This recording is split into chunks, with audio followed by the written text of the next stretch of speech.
Hi everyone, I'm coming to you today to discuss a chapter from The Way of a Master by Elliott Jackson. This book is a guide for anyone who is seeking spiritual truth and enlightenment. It explores a journey of spiritual growth, emphasizing that whoever is on this path is heading towards a state of mastery. And the book reveals 22 characteristics or traits to achieve mastery in life.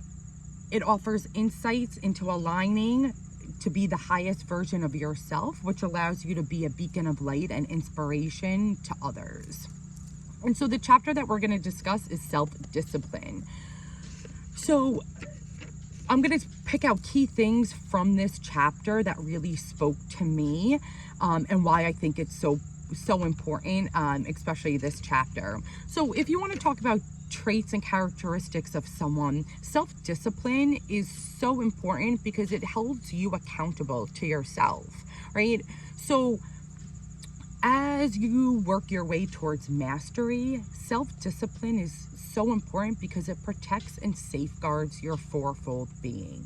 It helps you to make sure that you are taking the steps necessary to raise your vibration and to place you into alignment with your higher purpose.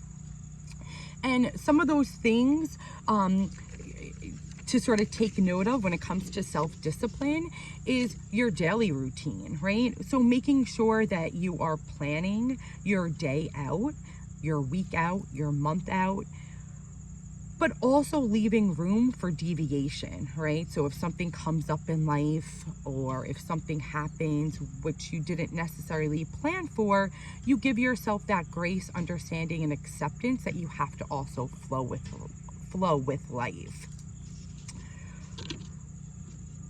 Gratitude is also another discipline, right? So it's important to make sure that you are staying within gratitude each and every day. And that is a discipline. It is a process to make sure that sometimes in even those tough situations that you are seeing the gratitude in that scenario. And also that you allow yourself to use the tool of an apology, right? So self-discipline is making sure that you are not regretting anything in your future. Also, when you're trying to protect and safeguard your fourfold being through self-discipline, meditation is so important to quiet your mind and to truly connect with yourself as well as the universe. Sleeping is also so important. There is a definite connection between sleep and self-discipline. When we're taking care of ourselves, when we're sleeping, allowing ourselves enough hours of sleep each day, it allows us to be on top of our game. It allows us to make higher vibrational choices and decisions. And also just knowing that sleep is regenerating your body and your cells, you know that it is so important to make sure that you're getting adequate amounts. The other thing you want to also take into consideration when you're going through self-discipline or that characteristic is setting goals for yourself, right? Setting goals, not only just planning, right, for your day, your week, and your month, but setting goals for yourself that you want to achieve. This allows you to hold yourself accountable. And when you see yourself sort of crossing off those things on your to-do list, on your planner each day, week, or month, you gain confidence. You gain happiness with yourself, right? You know, like I know for me, once I cross something off my to-do list, it's like a pat on my back, right? A round of applause. I get so excited and that propels me forward. That energy of that excitement allows me to maybe do more, achieve another goal.